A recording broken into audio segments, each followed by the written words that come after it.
Pernah kepikiran gak sih, dari mana semua ini datangnya? Bukan soal alam semesta, tapi yang ada di dalam pikiran kita. Hari ini kita bakal bedah sebuah panduan kuno yang ngasih kita peta yang jujur aja cukup mengejutkan tentang gimana kita ngebangun realitas kita sendiri. Oke, yuk kita langsung aja ke pertanyaan utamanya. Apa sih akar dari semua ini? Akar dari rasa senang, rasa cemas yang tiba-tiba muncul, bahkan ya kursi yang lagi kamu dudukin sekarang. Apa benang merah yang nyambungin semua pengalaman kita? Ternyata ada loh sebuah teks dari 2500 tahun yang lalu namanya Mula Pariyaya Sutta dan jawabannya ada di sana.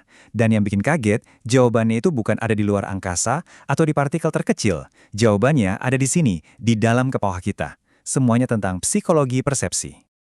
Oke, biar ngerti, kita coba bayangin ini kayak tangga persepsi. Kita mulai dari anak tangga paling bawah, cara pandang kita sehari-hari, atau yang disebut teks ini sebagai pandangan orang awam. Teks ini pakai istilah putujana. Ini bukan ngejat sama sekali ya. Anggap aja ini deskripsi buat mode autopilot pikiran kita. Ini kondisi awal kita semua sebelum kita belajar buat ngeliat lebih dalam. Nah, disinilah proses mentalnya mulai kelihatan.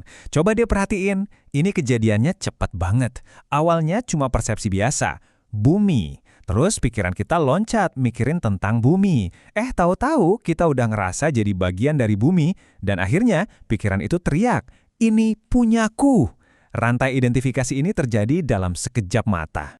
Dan yang gila, pikiran kita tuh nggak pilih-pilih.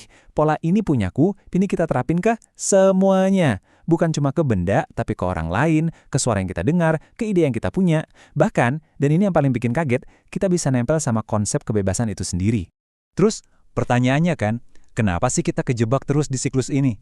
Kenapa kita seolah-olah nikmatin banget keterikatan ini? Jawaban Sang Buddha tuh simple banget tapi dalam. Itu karena kita belum benar-benar paham apa yang sebenarnya terjadi di pikiran kita sendiri. Oke, sekarang kita naik satu tingkat nih ke anak tangga kedua. Ini perspektifnya orang yang udah sadar sama mode autopilot tadi dan mulai latihan. Inilah pendakian sang murid. Nah, inilah yang disebut seha, seorang murid. Ini orang yang udah ngelihat pola putujana tadi dan bilang, tunggu dulu, pasti ada cara lain. Mereka secara aktif ngelatih pikiran mereka buat mutusin rantai itu. Nah, di sini nih perbedaannya kelihatan jelas banget.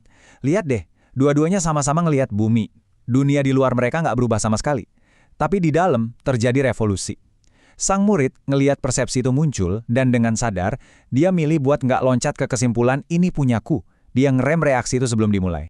Dan ini poin kuncinya. Masalahnya tuh bukan di dunia luarnya.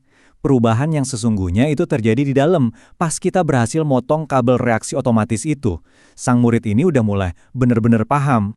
Terus apa yang terjadi kalau latihan ini udah sampai puncaknya? Nah, kita sampai di anak tangga ketiga, pikiran yang terbebaskan. Di sini ada arahat, seorang yang udah sampai di tujuan akhir perjalanan si murid tadi. Pikirannya benar-benar bebas, udah sampai di seberang sana. Kalau dari luar, si arahat ini kelihatannya sama aja kayak sang murid. Dia ngelihat dunia tanpa nempel, tapi alasan kenapa dia nggak nempel, wah itu beda banget, dan jauh lebih dalam. Nah, ini dia alasannya. Kalau sang murid harus berusaha buat ngerem reaksi, seorang arahat tuh nggak perlu lagi. Kenapa? Ya karena akarnya, bibit-bibit serakah, benci, bingung, itu semua udah dicabut sampai bersih. Tanahnya udah gersang. Udah nggak ada lagi yang bisa tumbuh di sana. Oke, kita udah naik 3 anak tangga. Tapi, sutra ini masih nyimpen satu puncak lagi. Satu wawasan paling pamungkas. Ini adalah perspektif dari Sang Buddha sendiri, yang ngeliat sampai ke akar paling dasarnya. Beliau tuh nggak cuma tahu cara mutusin rantai ini.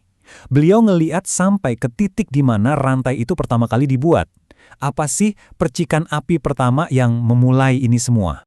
Dan disinilah kita nemuin inti sarinya. Jantung dari seluruh ajaran ini.